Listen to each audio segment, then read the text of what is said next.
Do you know what life-changing event happened on August 29th, 1997? I mean, if we're being real here, you really don't know. It sounds like some bizarre random date.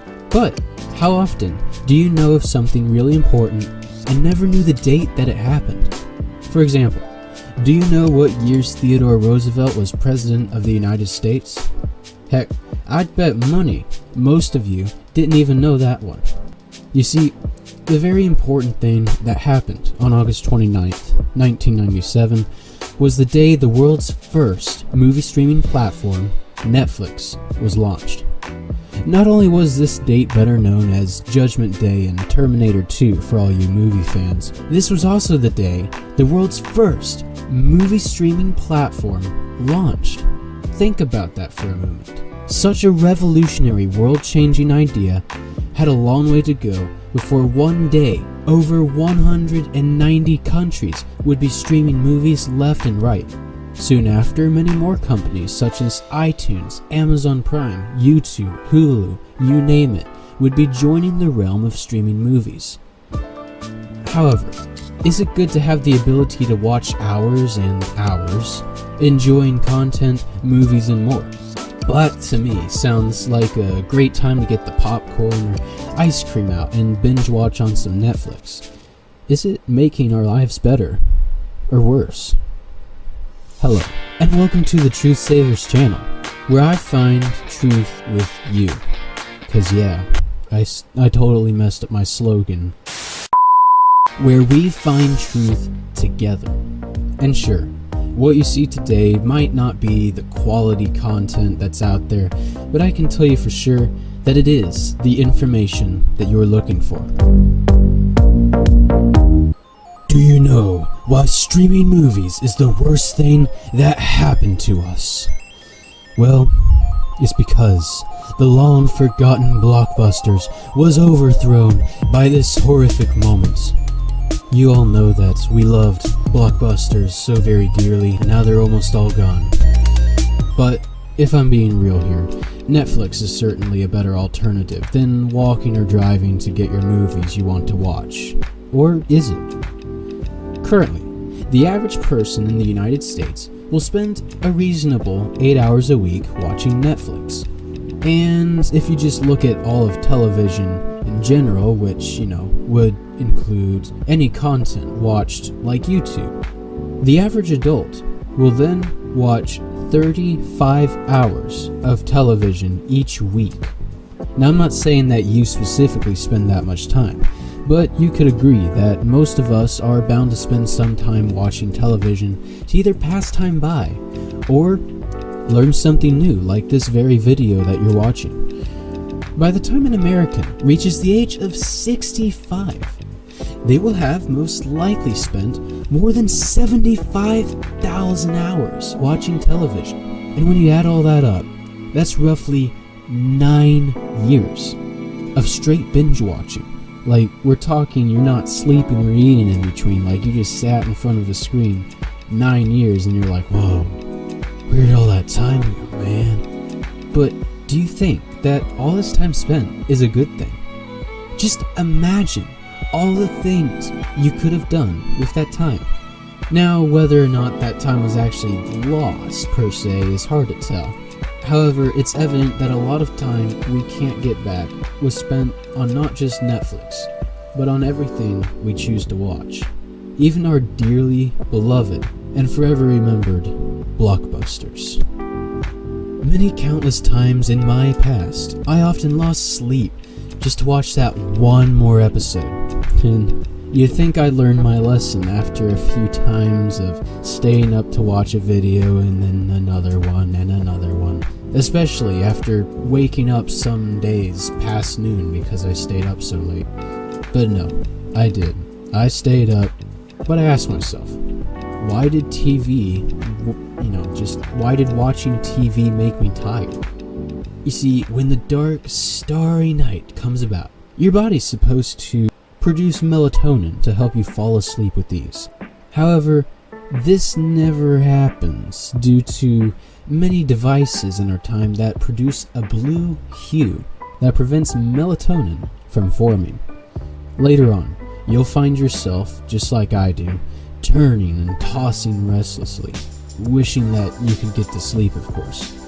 Though it isn't just the TV or Netflix's fault. Computers, phones, and many other screens are a cause of this as well. But by not watching TV so late, a better night of sleep will be in reach for all of us. At this point, you're probably thinking, so far, television doesn't seem bad. And while I think the same thing in your position, it's only true that it's not that bad when you stay in control of the television. And it's not controlling you. Because when it's seemingly uncontrollable, issues such as obesity, addiction, and depression arise. In America, the majority of adults and over a quarter of children are overweight. One of the many causes happens to be a lack of exercise or motivation that can come from watching a ton of television. Because who wants to go work out at the gym and get tired when you could stay home and watch your new favorite episode of whatever it was you found on Netflix? About 1 in every 20 to 50 people will admit themselves to be addicted. Are you one of them? You see, on average, an addict will watch 56 hours a week, which is 21 more hours than the 35 hours that an average person will spend. Some of these addicts will go watching as much as 90 hours a week even. This only leads to even more obesity and depression. Further yet, the depression starts to sink in when you suddenly run out of shows to watch and feel alone.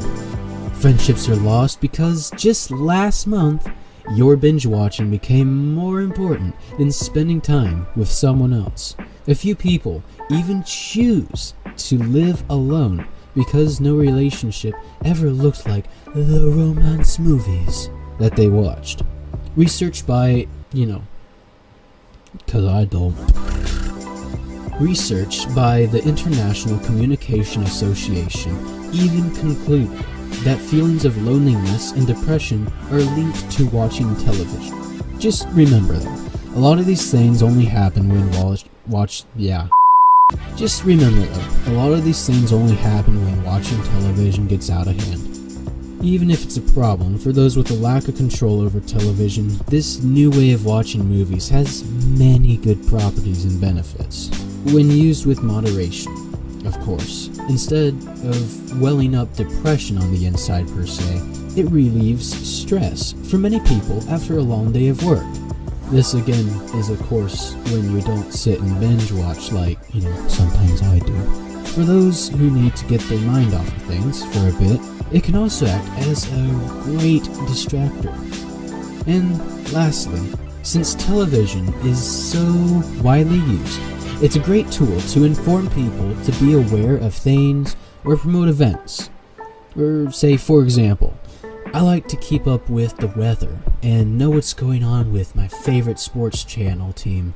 Yes, because there are sport channel teams. I totally know about sports. Or be informed of any dangers nearby, because who wouldn't want to be? Though, when it comes to our beloved Netflix, as of now, they have yet to offer any live streaming. So why hasn't Netflix gone to the live stream? After all, we've seen Amazon Prime do it, and they're also a streaming movies place. Yeah, I totally knew that one. I didn't have to look that up. And well, the answer may not be what me and you fellow Netflixers would like to hear. According to the CEO of Netflix, Reed Hastings, he states, "Think of it as Amazon trying to be Walmart and we're trying to be Starbucks." Basically meaning that they're both two different things. And live streaming isn't the goal of Netflix, but rather, the goal of Netflix is just entertainment. Another great thing about television is the inspiration and creativity that it spurs. How many times have you been inspired to do something or live some way after watching some video? And well, if you want some inspiration because you haven't got any yet, then I shoot inspirational vibes through this screen and tell you to take a break from Netflix and enjoy life. Yeah.